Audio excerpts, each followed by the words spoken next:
Again, thank you everyone for attending today's office hours on the new command messages.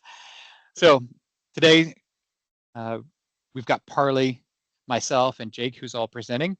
But this is also a good opportunity to introduce two new team members to the Guardian team. So Parley, why don't you introduce our new team members?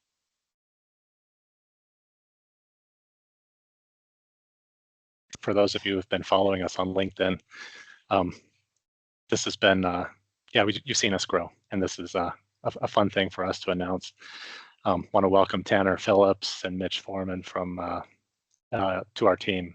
Yeah, we're just really excited to have their expertise with us.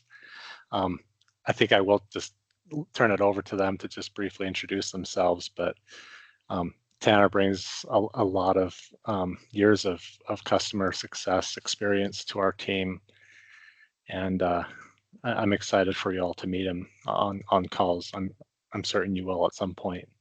And then Mitch, helping out with sales, coming from the Autodesk team, actually came from the Unify/content catalog team. So we're excited to have both of you. Want to introduce yourselves? Sure, I can start. Oh, go ahead, Mitch. Go ahead, Tanner. Go for it. I'll be very quick. Hey, everybody. Great to meet you all. My name is Mitch Foreman. I'm really excited to be a part of the Guardian team. As Parley mentioned, I spent the past 6 years working with BIM and design tech leaders, and it started here in April. Thrilled to be here.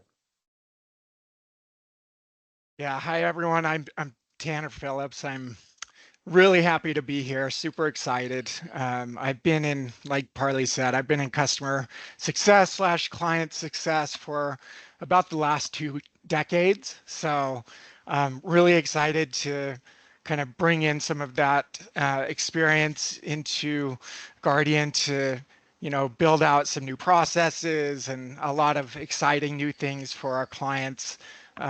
We're already looking at some changes and things to just make your experience a whole lot better. So just really excited to be here to work with all of you. I myself, Mitch didn't say this, but I'm actually located in Utah. So Mountain Time. I have lived here for since I was about 9. So pretty much grew up in Utah. It's a beautiful state. If any of you have been out here, we live on a little hobby farm, you could say. We have lots of animals, mules, cows, chickens. I have 3 kids. We moved up here to pretty much teach our kids how to work. So it's been really fun to without any background in farming or raising animals, just kind of diving into that and figuring it out, lots of YouTube videos and things like that. So it's been a fun few years. We've been here for about 4 years. So, but anyway, yeah, look forward to hopefully meeting each of you going forward. And yeah, just excited to be here. Awesome. Thank you, Tanner, and thank you, Mitch. I know this kind of goes without saying, but we're all excited to have you part of the Guardian team, and I imagine many of you out there will definitely cross paths with them in the near future. All right, let's establish the housekeeping rules for our office hours today. So as always, these webinars are recorded, and they will be made available afterwards on the website and also the new Guardian YouTube channel. And like with all of our all of our office hours, is the mics are live. So feel free to mute yourself if you have any questions at any point, but we ask that you raise your hand before speaking. So please just be respectful of everyone else who's looking to ask questions. And lastly, as always, the chats are always being monitored by the Guardian team. If you have any questions and you don't feel comfortable asking questions live, feel free to add the chat or add your questions to the chat. So again, our team will be monitoring the chat. And some of the questions we may punt towards the end where we will have a Q&A. So sometimes people ask great questions, but they require a little bit of a more of an elaborate explanation. So we want to make sure that we keep the flow moving, and if need be, we'll ask or answer those questions towards the end. All right, let's go over today's agenda. First, and why everyone's here, is the introduction of the new command messages. So we're really excited about this. Is we put a lot of work over the last many months to develop a whole new set of command messages for all of our user commands and our rules-based protections. Second of all, we're going to go over the new command message planner. So there's a lot of resources available with this, and we'll go into more detail here in a bit. Then we're going to hand it over to Parley, where he's going to go over the new default project configurations. We actually have 2 new default project configurations that will be shipped with Guardian. And they'll be updated, both of them will be updated with the new command messages. Just to make sure we're aware, these 2 new defaults will be, one, be monitor only, where everything is set to monitor mode. And this is typically what you've experienced as a new client or customer to Guardian. The second one is the recommended protections. And we've heard from our customers that when they're first introduced to Guardian, they're like, oh, where should we be? So Parley's going to go over some of that and talk about how we've really experienced over the years working with a lot of clients and kind of get a good feel of where most have their recommended protections. Then next, we're going to go hand it over to Jake, where he's going to go over importing the new command messages into your Guardian, or more specifically into your project configurations. So we've made this relatively easy to do so, and Jake is going to demonstrate that. And lastly, the meme contest. So we had a little change in how we're going to do this. We're going to allow you to vote on your favorite memes. And so because it's 4:11 now, we're going to let you still submit those memes up to 4:25 today. So if you want to add them to the chat, we will add them to the competition. And at the end, everyone present will be able to vote on their favorites, and we will select I guess all of us together will select a winner. And like we mentioned before, is we will be providing a prize. It will be I should say Guardian Yeti mugs to the top 3 winners. So submit those in the next, what we're looking at, 14 minutes. So feel free to dig those up. All right, cool. Before we get too far along, many of you may have seen on our LinkedIn post that we're excited to introduce our new mascot. So I'd like for everyone to say hello to Peanut. And we created Peanut because sometimes within the command messages, text just isn't able to set the right tone. So visually, especially with characters, it's much more effective at setting the right tone for these messages. And let's be honest, architects and engineers are visual people by nature. So when they first see that command message, when it's just text, they probably kind of zone out and be like, all right, Guardian is telling me to do this again, right?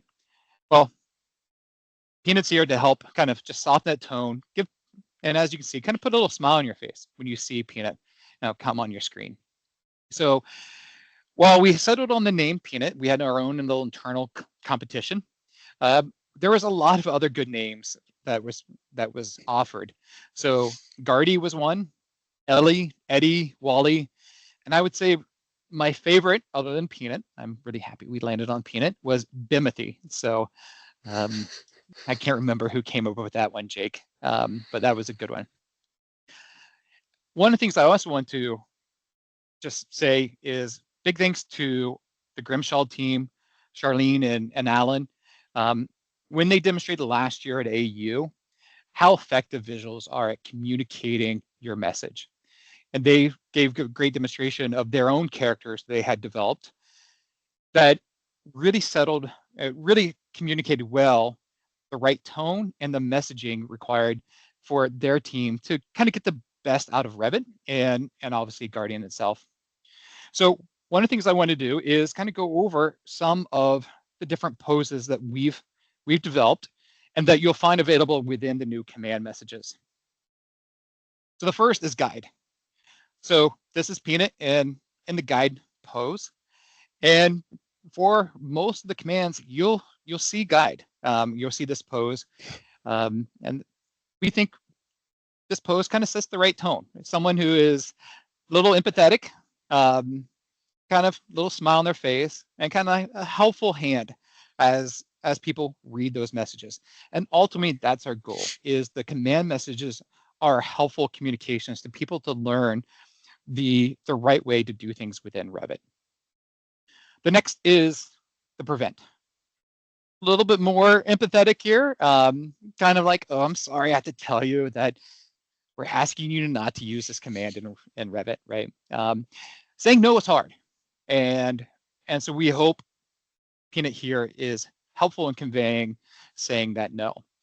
Now, later in this presentation, we're going to go over some ways of varying the protection modes and ways in which that Peanut can help in that and communicating that. Next, we're just going to go through all the various poses that is available within the command messages. So we went through almost 180 different user commands and rules-based protections, and we've customized every one of those command messages. And for some specifics, especially the ones that are more set to prevent, or the more common ones that you may have a guide protection mode, we've created those custom poses just to be a little bit more fun and whatnot. So over the years, we hope to evolve Peanut and the various poses that's provided within the command messages. All right. I think one thing that's really important here is talk about the best practices associated with command messages. Now, as we've developed all these command messages, we had to develop our own best practices, and we think this is probably a great starting point for you and your journey with Guardian and developing your own. So really, after years of seeing so many command messages from our large client base, we learned a lot from them, and we felt it was time for us to redevelop our command messages in a manner that provides even greater communications and guidance for the Revit users. So these are the best practices as we developed internally to ensure consistency across all the command messages. And lastly, and I mentioned this earlier, this is a starting point for you to create your own.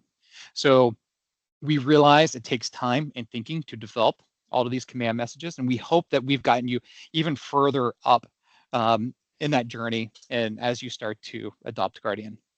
So let's get into some of these best practices. All right, to start off, we wanted to make sure that we properly identify what command and or action the user had executed. So really, ultimately, the reason why we developed Guardian is users, I hate to say this, tend to click the buttons until they find the solution that works for them. And it kind of leaves a little wake of destruction in there. And I've seen over the years where people are like, oh, Guardian has told me I can't do this. And you ask, what were they telling you what to do? And they're like, I don't know. I just know that they told me I shouldn't do this. And so the idea here is properly communicate what did they do to receive the command message. The next is identifying responsibility. So there are some parts or some commands of Revit in which is the responsibility of a BIM manager or a model manager or a project architect or someone else, right? The idea here is to make sure you're communicating who's responsible for performing that certain command within Revit.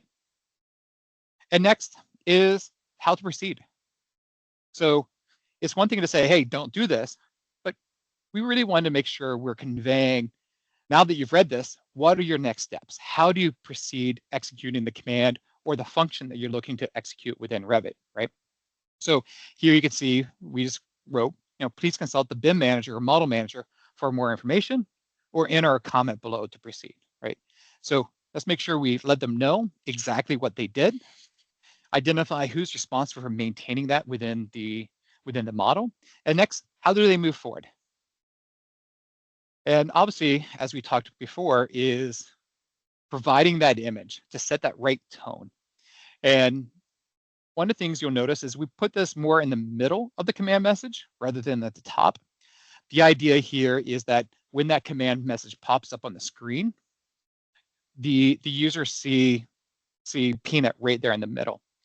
And then they're forced to go back up top to kind of read down. We didn't want people just to see the image and ignore the language or the communications that's included. The next is we get into the best practices. So with a lot of these command messages, we spend a lot of time thinking about what the recommended workflows for. So obviously for this one is linked CAD. So we provided some step-by-steps on how to properly link a CAD file within a Revit model. In addition, we've also provided links to some external learning resources. So by default, within Guardian, we've provided this Did You Know section that links to all of the Autodesk Help resources. I believe we did this with the Autodesk Revit 2025 learning resources.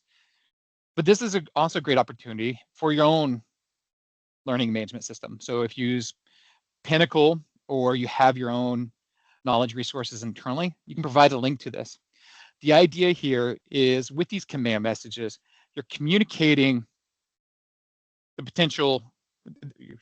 you're communicating the command, the action performed, again, those responsibilities, how to proceed, those recommended workflows, and also some additional learning resources.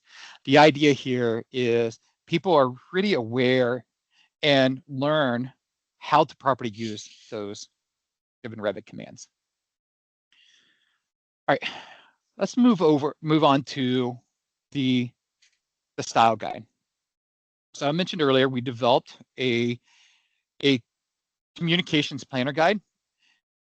The primary tool in there is the command messages style guide. So this is about 180 pages of custom written command messages for all the various user commands and custom interaction rules. In addition, we did this all in a Word document. So you can have this in a separate screen and you can review this, download yourself, customize it as you see fit, a way to communicate with your teams internally to go ahead and have your own live document that you can share and make your own customizations. We also set this up where we're utilizing within Word, we're using the styles in here. So as you can see, we set everything to Calibri 14 and 12 to bold or not bold. If you want it to be different, you can change that. You can change it quickly on the fly just by changing the styles. That'll propagate throughout the entire document.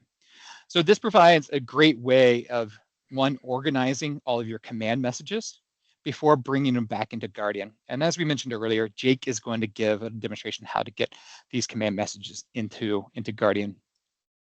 We also updated our Excel document, or I should say our user command planning guide, which is an Excel document. Before, it was just sort of a basic document that showed all the user commands and custom interactions kind of set to monitor.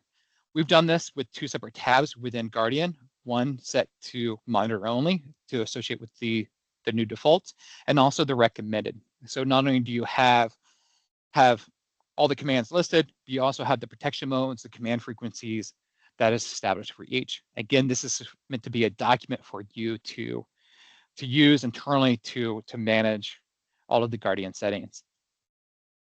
Also, I think it's important to convey, where do you find these? So the command message planner is available as a zip file. Both within that zip file is the command message style guide and the user command planning guide. And it's available on our downloads page. And so I believe Megan's going to drop a link into the chat so you can download those now. All right, with that being said, we're going to hand it over to Guardian. I just think of Party as the Guardian, right? The master Guardian. So we're going to hand it over to Parley, where he's going to go ahead and demonstrate the new default project configurations live within Revit and Guardian.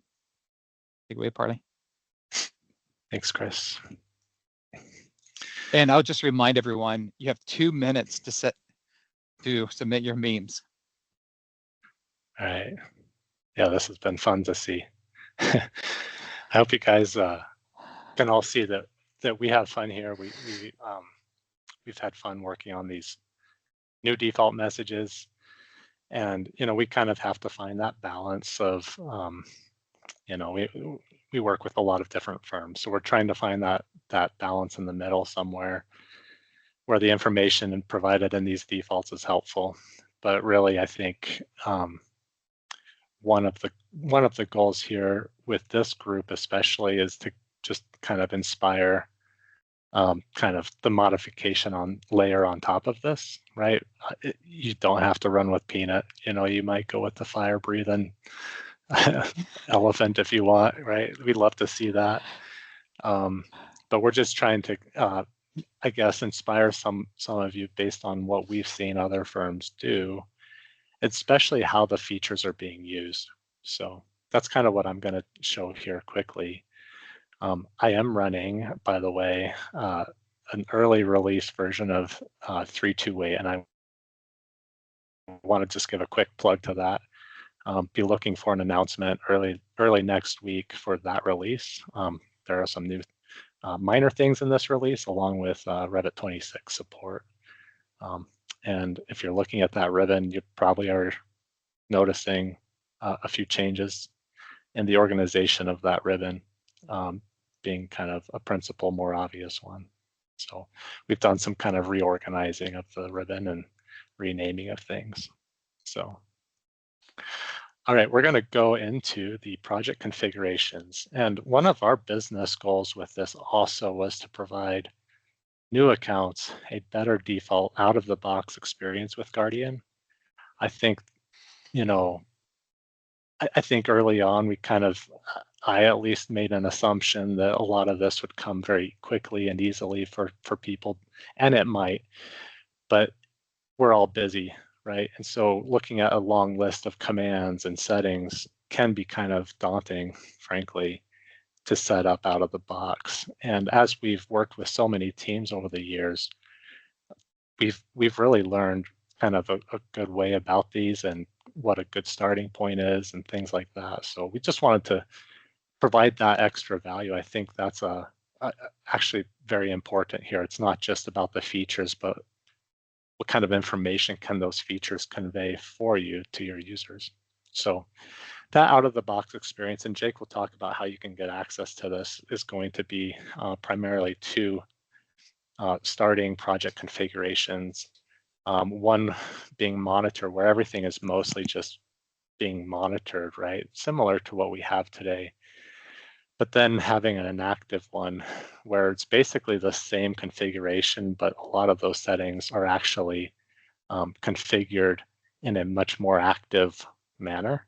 So very easy to kind of, as you're getting started with Guardian, kind of roll into some of these things simply by just changing which configuration is applied to some of your projects.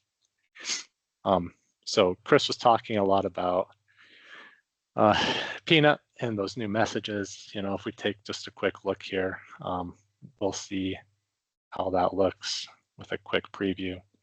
So a lot of these are built out using kind of the best of and the condensed versions of what we've seen with different firms. So I think that's pretty exciting. And then coming into the custom interactions tab. And Chris, if I'm missing anything, jump in, okay? But in the custom interactions tab, of course, this group knows what this is all about. This is our really customization, really detailed customization area of Guardian with the end user experience. So we've already had calls, demonstrations, how some of this works, but a lot of this is rule based. And so we really wanted to expand that vision with some of these things and give you more ideas for how you can use these, how others are using them, title blocks, basically capturing any other annotation that is being overwritten, and then just some basic model categories. And I'm just giving some examples here, right? I expect all of you to probably see what we're providing here and customize it to some degree. But it gets really more fun when we're looking at like hiding and view rules. I think it's probably not known by everybody that, you know, you can use these rules to kind of look at the element that's selected is that element in a view that is placed on a sheet, right? That's kind of some advanced capability of Guardian there. And when we look at the deletion rules, you can have Guardian looking for views that are placed on sheets, things that delete other elements. You can even capture when users are deleting views from the project browser. And this is just a very basic starting point for you, right? We've heard, can you prevent from deleting drafting views or schedules or legends, right? Some of that stuff that's baked into our templates. So here you can, and obviously with these conditions, you could add in more rules based on the naming conventions that you have. One of the things I think is really important here, and in conjunction with the command messages, is one of the things in Parley, if you'll click on, just say levels and grids here, and let's edit and look at the command message, is we've even gone through and customized the command messages for each of these rules. The idea here again is to be able to communicate, hey, what did they just delete? Why did they get this? And so we wanted to make sure that we've provided enough default rules here. So it covers sort of a wide span of the typical things that are being deleted. And again, coming back to be able to properly communicate why is someone getting this and what is the best practice associated with that, right? So in this case, the delete protection levels and grids, making sure that they're aware that they just deleted levels and grid or a level or a grid. But then again, communicating that responsibility and also the recommended workflows. One of the things I really want to highlight here, and especially when it comes to, say, the delete protections or elements and view protections, is with the recommended workflows, you can see we went ahead and said, well, if you're permanently hiding or deleting of levels and grids, do this. Or for temporary, use your temporary view properties. So I feel like I'm an old school Revit user, and the temporary view properties is something that came very late in my Revit journey, and we needed to remind people, hey, this is a new feature in Revit that that they should be using because of a lot of those issues pre that that feature where people would just delete things or hide things and just for a temporary basis, and next thing you know, they're spending so much time trying to resolve those. Thanks, Parley. Yeah, thank you, Chris. While I'm on this editor interface as well, I think I'm going to call your attention to one thing we added recently, which is this little menu here. We could probably do a better job identifying what this is, but this actually customizes the rendered width of the dialog. And so if you have a lot of content in your messages, a lot of returns, for example, that dialog can get pretty lengthy, pretty tall, and kind of out of proportion. So you can change this, and then that's going to now be wider or skinnier, however you'd like. The none is kind of a dynamic, so that's what we used to have and still do, of course, but it resulted in kind of some creative workarounds. You could paste in like a wider, very thin strip of white image to force the dialog to stretch wider. So you can still do that, but this might be a little bit easier of an approach for you.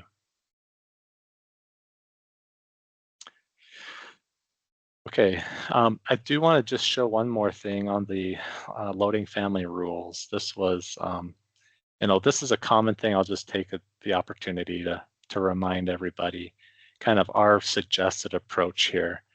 And this example is with Content Catalog.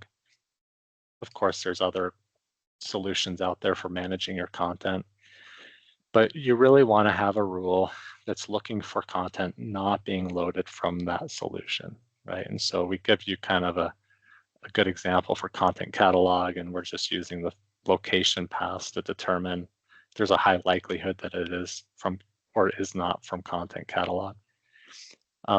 And with this, we are suggesting like a guidance where you're saying to the users, hey, please check Content Catalog first with that guide message. But there is also in the message a little prompt.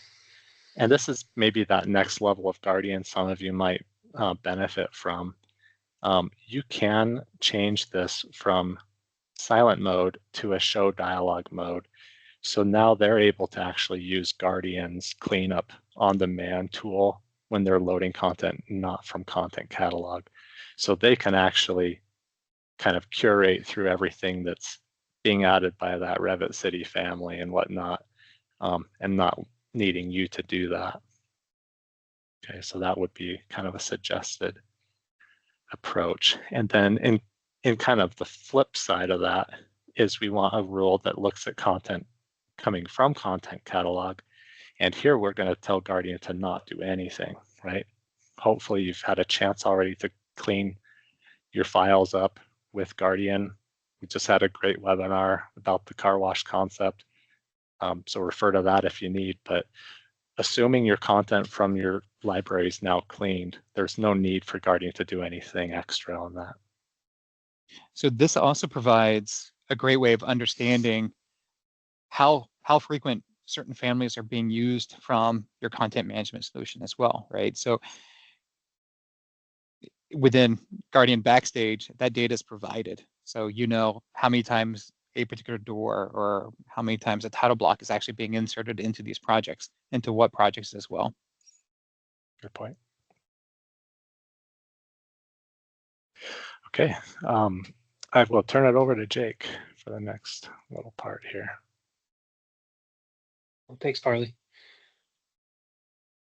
All right, so all this talk about these beautiful new command messages, you might be wondering, how do you get access to those? So like Chris mentioned, we're going to have that linked on our downloads page on our website. But once 3.2.8 ships, you'll be able to access those straight from your project configurations. So simply by creating or adding a new project configuration, those command messages will be baked into that default. And from there, you'll be able to use our new and probably not widely known at this point copy tool. So within your project configurations, you may have seen a new icon associated with your commands. It is a copy symbol. Might have seen it as well if you're scrolling through your custom interactions. But what this does is it allows you to choose another project configuration to push that setting to. So if you've got a lot of rules that you want to push for hiding elements in view, you can choose from here of available project configurations and push it to that. Alternatively, for these actual command messages themselves, you can multi-select which of them you want to push, and then using the copy icon, choose the existing project configuration you want to push those to. And of course, you can also copy and paste directly from these edit menu or directly from that style guide that we provide for you. Awesome. Thank you, Jake. Yeah, no problem.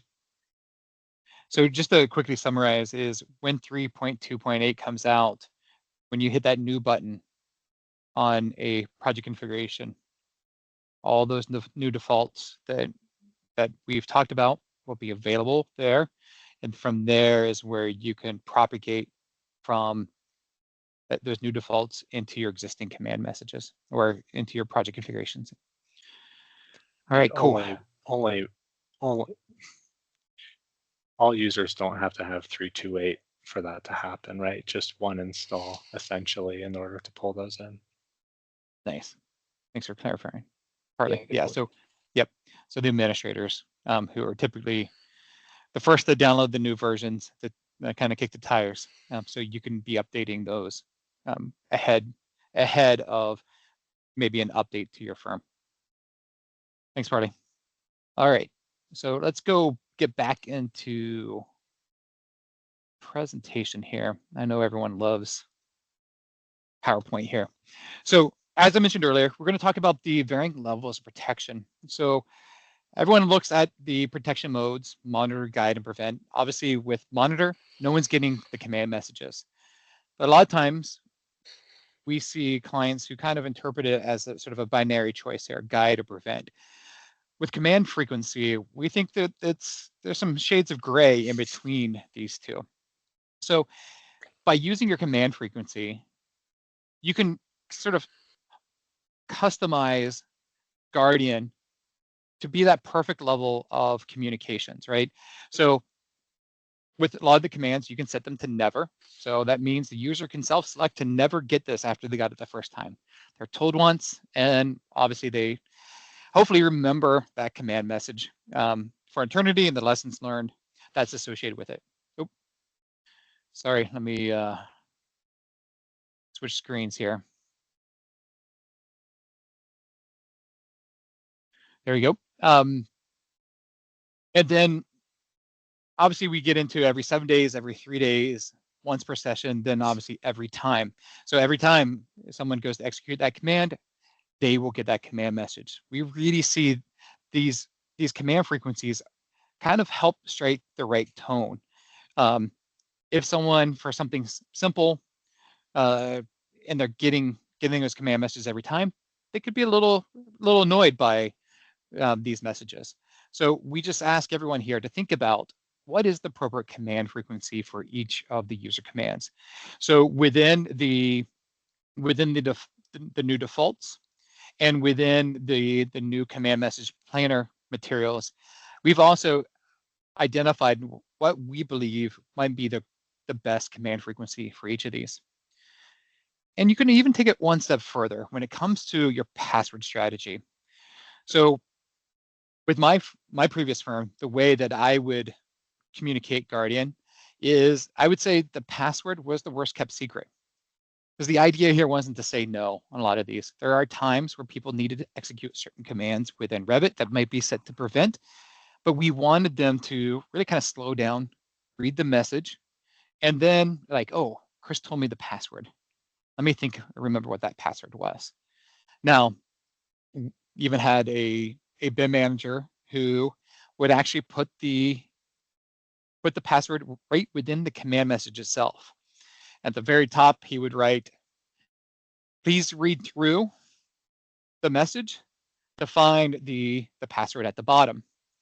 And kind of being a little cheeky here, he'd put, password is, I accept the responsibility for my action. Again, the goal here wasn't necessarily to say no. As we mentioned earlier, saying no is hard, right?